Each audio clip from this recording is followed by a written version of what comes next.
Your Honor. Mr. Schmidt, my name is Mary Chartier. I represent Mr. Warner, and I have some questions for you this afternoon. So you indicated that you were contacted by the Michigan State Police on August 27th, 2024. Is that accurate? Yes. How did they reach out to you? How did they learn about you? Do you know that? I do not know directly how they did, but they reached out to me by phone. Do you know who made contact by phone? Detective Brewer. Did you ever ask, how did you learn about me? I believe I might have. I don't recall for sure though. Did you know anyone involved with the case? I do not. Had you worked with them, Michigan State Police or anyone in the past? No. Now you then went, did you go that day to look at the exterior of the tank? I would have to look at my report for exact dates, but I believe it was scheduled for a couple days later. Sure, so why don't you take a look if that would help refresh your memory.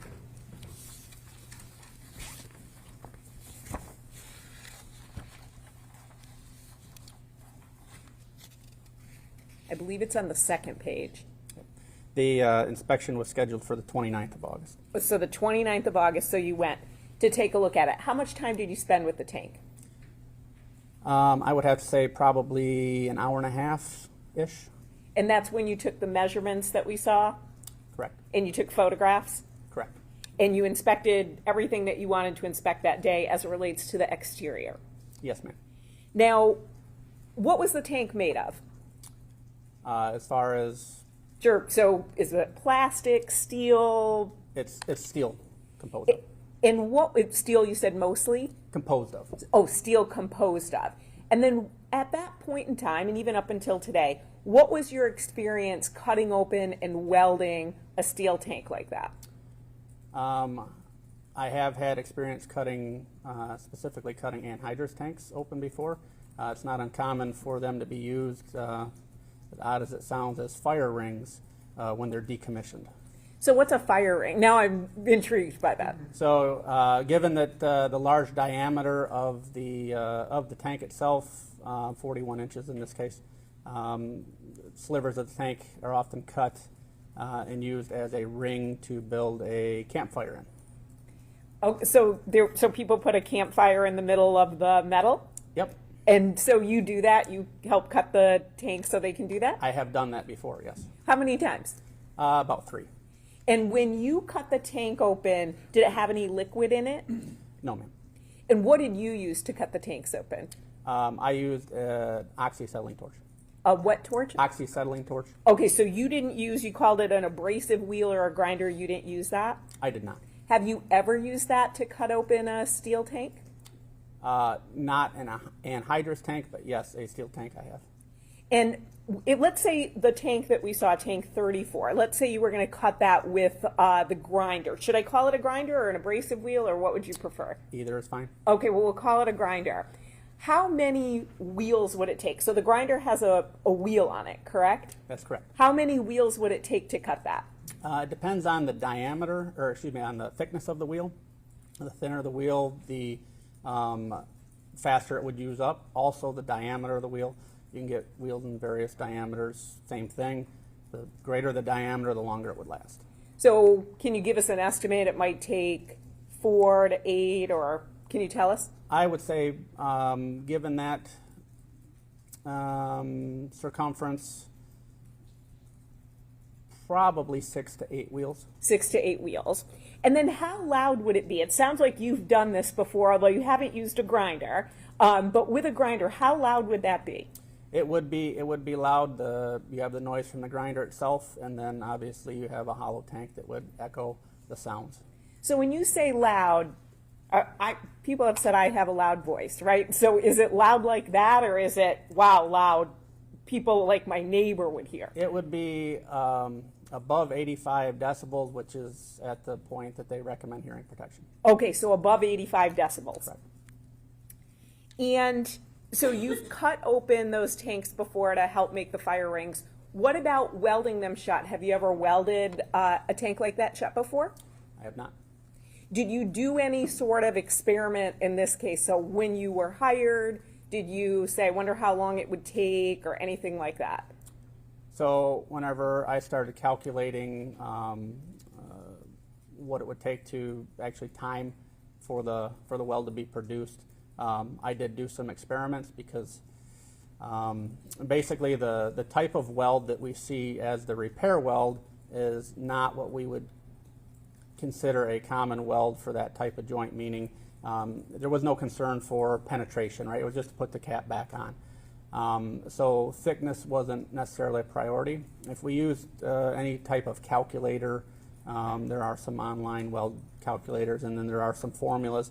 It's going to give in the actual thickness of the weld. So to get a more accurate measurement, I did do some physical experiments where I welded very similar to that. And so did you take that into account when you were coming up with the calculation of how long it would take, how long it took you? I did. And then your experience level is how many years? 20 plus, I think? It is. Okay. Did you have a student do it to see maybe how they would do it? No, I had no students involved. Now, would a weld like that, or the grinding, so either the cutting or the welding, does that cause sparks? It does. What does? The cutting or the welding? Both. Both. Okay, and do the sparks fly places, or do they just go right to the floor? So, or are they all over? For the grinder, it depends on if there is a guard on the grinder. The guard will direct the sparks in a general way. Usually they're rotatable so that the sparks do not hit the operator, or you can send them in a direction that you would like for them to go. For the welding, they're going to propagate out from the center of the weld and go all directions. Go all directions, including, for example, on clothing? It's possible. It depends how far the operator is away from where the welding is happening, but yes. What about on the floor? Yes. Does it cause anything? So, for example, if they got on my clothes, might they burn them, the sparks? It's possible. What about on the floor? Depends on the floor surface. So if it's like a painted floor surface, you could see remnants of that. If it's concrete, you probably wouldn't notice anything. You would have essentially, it would look like dust essentially, but the sparks are actually molten metal that is molten in the air, which is why they look orange, and then whenever they cool, they just look like dust. Do they look like a color? So, for instance, does it look like black soot or gray dust, or what does it look like? Yeah, usually darker in color. Darker color. Now, you went on, you said August 29th, 2024. Oh, do you know how heavy that tank is? I do not know exactly how heavy the tank is. And you don't know how heavy the piece was that was cut off, correct? I do not know exactly, no.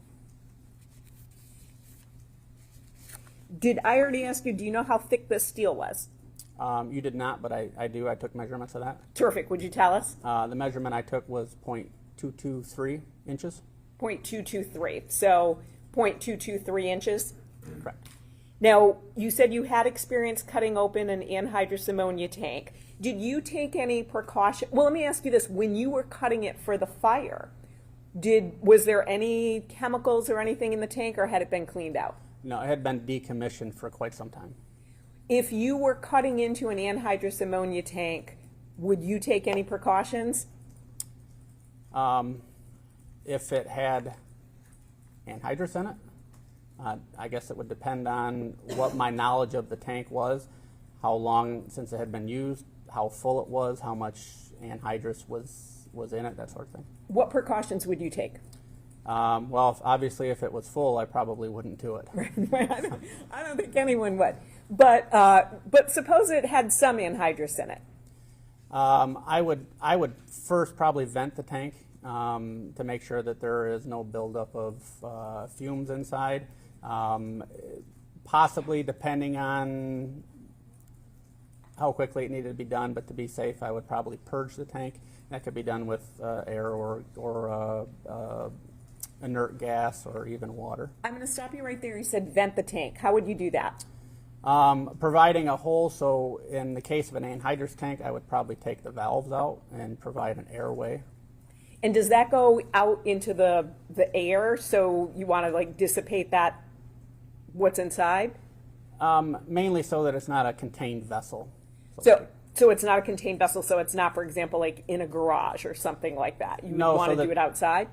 Meaning that it's not contained, meaning it's not pressurized. Not pressurized? Correct. How long would it take to vent it? Relatively quickly. What's relatively quickly? If there was pressure inside, it would leak out immediately. If you were trying to vent odor or something like that, it would take quite a while longer. I don't know that you'd ever get the smell completely out of it. So when people say things like quite a while longer, I always like to try to get some idea because it means something different to everybody. So what does that mean to you? A long time. And being the fact that I don't have exact experience in venting a tank to where it does not have any odor anymore, I couldn't give you an exact time. So when you say a long time, are you talking like days, weeks, months? I can say that the tank in this case, even after it was open, still had an ammonia odor in it whenever I entered it. And that was quite a while. And so was it a strong odor? Yes, it was fairly strong. Now, you said you were telling us other things that you would do, and then I stopped you so I could understand the venting. So what was something else that you had said? Potentially purging it, and you could purge it with air, or you could purge it with an inert gas, or even, some people that repair tanks will purge with water so that there's no vapor inside. And then anything else, any other precautions you would take? Obviously have a face shield. As a precaution, I would make sure I have my PPE on, probably to make sure that there is a fire extinguisher nearby, especially if I was doing it by myself in case something did catch fire. Why did you say fire extinguisher? What would be the concern about something catching fire? Well, you're creating sparks, right? Whether you're cutting or welding, those sparks can land in certain things, and if you're unknowing, it could essentially set something on fire, and you would want to put that out. Would you have a concern about the chemical itself with the sparks? I don't know for sure whether anhydrous ammonia is flammable. I do not believe it is, but I do not know that for sure, so I can't say. Anything else that you would do? Obviously, arrange equipment, make sure I had everything I needed to be able to do it, but for precaution-wise, probably not. And then, do you have any experience painting an anhydrous ammonia tank? I do not. So you don't know how long it would take the paint to dry, anything like that? I do not.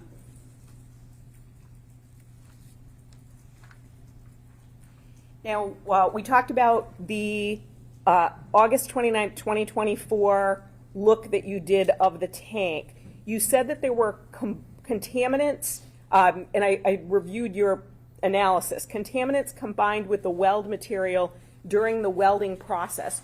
Do you know, and that's on page 3 if you need it, do you know what those contaminants were? I do not specifically. I can make an assumption or give you my opinion on what they were. So we don't want any assumptions in a courtroom. So if you don't know the contaminants, that's fine. Yep. Thank you. And so you don't know, again, where they came from. Correct. Thank you. Then you ultimately met with Detective Drewer and Detective Singleton in September. Is that accurate? Correct. And tell us about that. What did you do at that meeting? I had an interview with them, and they wanted to show me a photo of the tank and asked me if I could identify the tank, or I should say a photo of a tank, and asked me if I could identify the tank in the photo. And is that, at that trip, before you met with them, is that when you viewed the interior of the tank? Yes. Okay, so you had viewed the interior of the tank in September, then you met with Detective Drewer and Detective Singleton, and they wanted to show you a photograph and then see if that was consistent with the tank that you had viewed. Is that accurate? Correct. And the photograph that they showed you was actually an enhanced photo, correct? I'm not sure if it was or not. I know it was a photo that was on a device. It was from a body cam. I don't know if it was essentially a still photo or if it was a stop in the footage itself. Do you remember them telling you that it was an enhanced photograph? I don't remember them saying that, but it's possible that they did. Would listening to your interview help refresh your memory? It would. Thank you. Ms. Saylor, would you go to GEE 03 at about 58 seconds?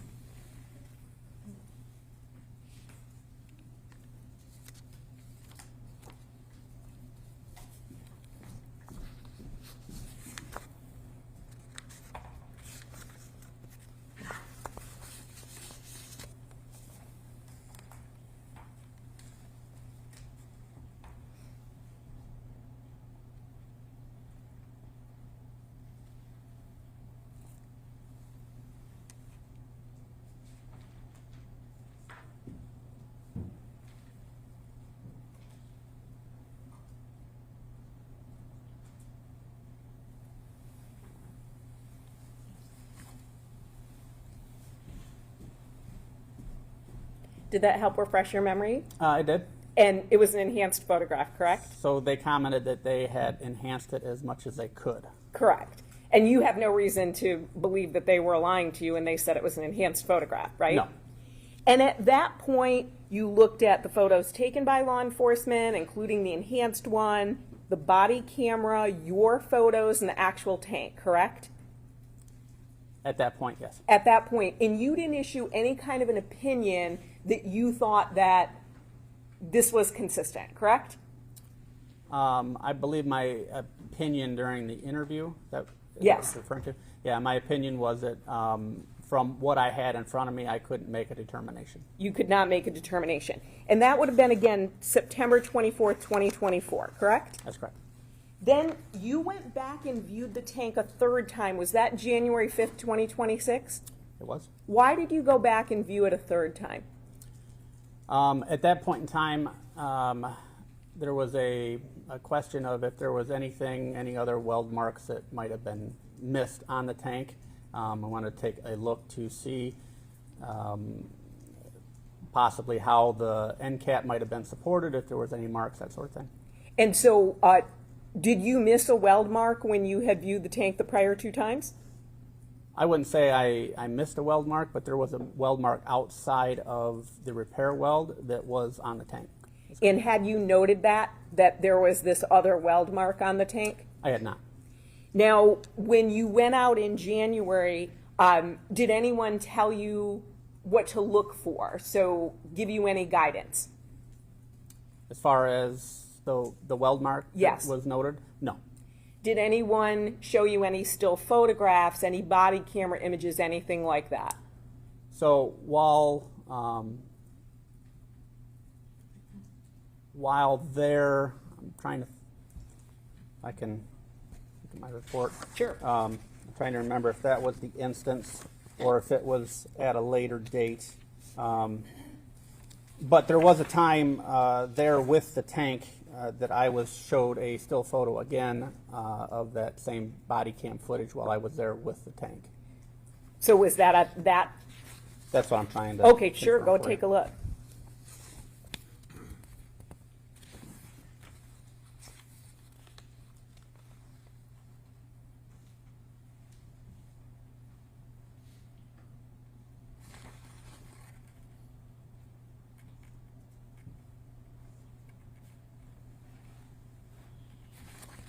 That was not at that time. Okay, when was that time? That would have been I believe the fourth time that I went out to look at the tank. Was that in February? I believe it was. February of this year? Correct. February 2026? Yes. I'm going to get to that in a minute. Before we get to that final view of the tank, and that was the final view of the tank for you, Yes. you had talked about the welding machine that was in a photograph, the Miller. Yes. Do you know how many of those machines are sold? I do not know exactly how many of those machines are sold. Was that a surprise to you to see a welding machine like that, something you'd never seen of before? No. So fairly common welding machine? Yes.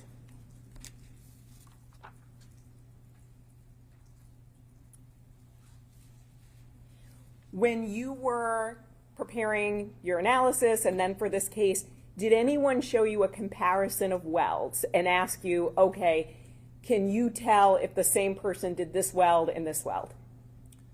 No, but I believe I was asked if you could tell if a specific person did a weld early on. And what was your response to that? No. So it's not, you didn't do a weld lineup to see if you could match? No. Now, when you were talking with Mr. McCready and testifying, you were talking about the pallets and the cradle and things like that. You would agree with me that's all speculation on your part, correct? I wouldn't say if it's, I would say that's my opinion on how that would be done and how I would do it. Sure, how you would do it, right? But you don't know that's how it was done, correct? I do not know that's how it was done. And so, for instance, when you were talking about a chain, you don't have a chain that you can say, this is the chain that was supposedly welded to the tank, correct? No. And you don't have a forklift or a pallet where you're like, okay, that was used as the cradle, right? No.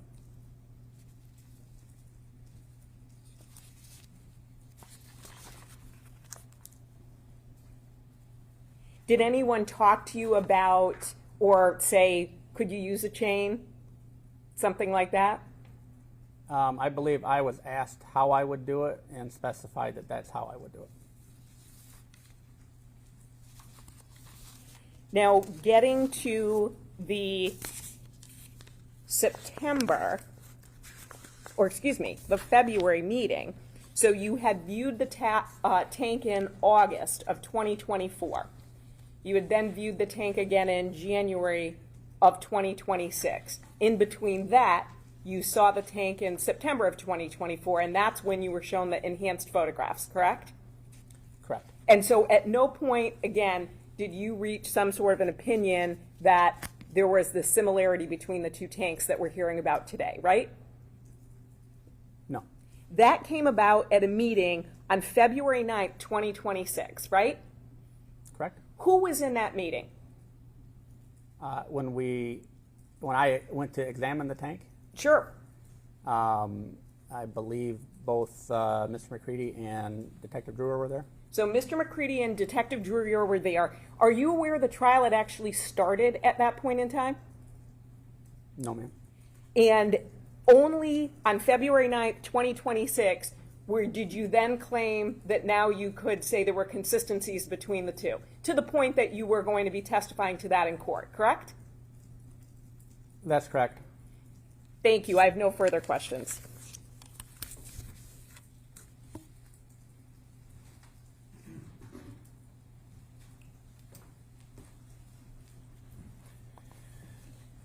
So you were asked a series of questions about precautions that you would take if you were going to cut open an anhydrous tank. I think you may have had, I don't know, 3, 4, 5, or 6. My question is, could a person do that, cut open the anhydrous tank without taking those precautions?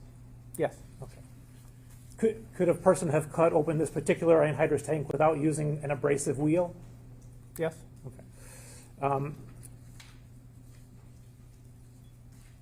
What about the shards and all that? I mean, I'm not saying in general. I'm saying this particular tank. Yeah, no, there's no doubt on how this particular tank was, the dome was removed off of the tank. Okay. It was with an abrasive wheel. But we don't know whether the person used precautions when it came to the anhydrous that may or may not have been in there. No. Okay, but they could have done it without any precautions whatsoever in that regard. Objection. Asked and answered and speculation. I do agree that it's been asked. Thank you. Yes, I agree too. Last thing is, I may have misheard, but I think Ms. Chartier asked you something about being hired. Have you been hired in this case at all? No, I have not. Have you received any money at all? No. Okay, and you spent how many hours, do you think, doing evaluations and writing your reports? Probably upwards of 30.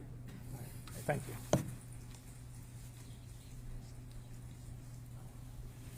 When we met, or when you met with Detective Drewer and Singleton, did any of us ever tell you what to say?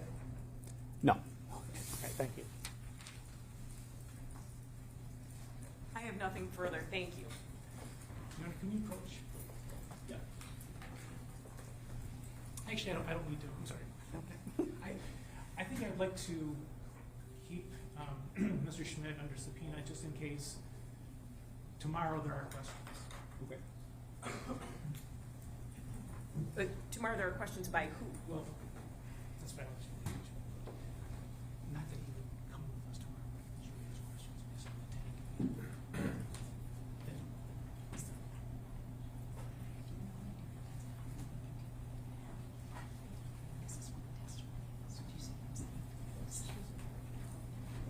Okay, yeah, I think we're going to reserve the recall at this point.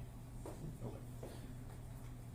So, Mr. Schmidt, you are still under your subpoena, which means you're still subject to the sequestration order. So, please be mindful of that and continue to make yourself available for testimony if that's necessary. Okay, so for now, you are free.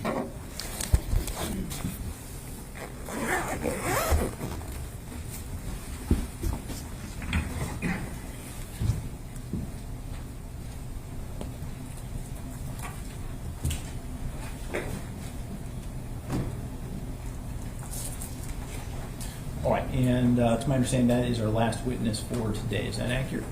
That's correct, Your Honor. Okay. All right, ladies and gentlemen, I'm going to be releasing you shortly. Tomorrow will be a little bit different than normal. We are going to be doing a view of some premises and some other things. It's also a Wednesday, so I have my Wednesday morning docket that will go until 10:30, so we'll try to get started at 10:30, but we won't be doing anything in the courtroom. We get to go on a field trip. So I do have an instruction to read to you regarding that. We will be letting you see the anhydrous ammonia tank where Ms. Warner was discovered, the Warner's Munger Road home and property, and the Paragon Road property, only to help you understand the evidence that has been and is presented in court. You must not consider anything you learn from seeing the tank and properties that was not covered by the evidence admitted in the trial. We will be conducting these site visits tomorrow at 10:30 a.m. Please arrive at your normal meeting spot around 10 a.m. We will provide transportation to the premises and returning to the judicial building, and we will also provide you with a lunch. The properties are likely to be muddy, and it's my understanding we may get some snow tonight, so you may want to wear boots and casual clothing and dress for the weather. We will not be spending any time in the courtroom tomorrow.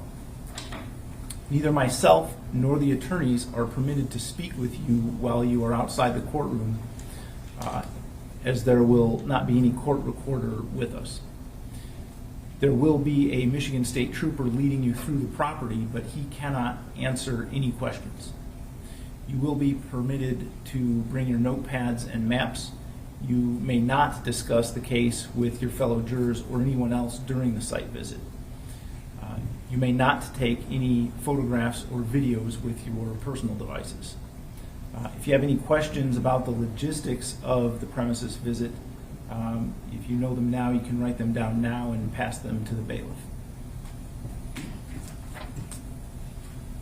Other than that, during the trial, please do not read, listen to, or watch any news reports about the case. Under the law, the evidence that you consider to decide the case must meet certain standards. For example, witnesses must swear to tell the truth, and the attorneys must have the ability to cross-examine them.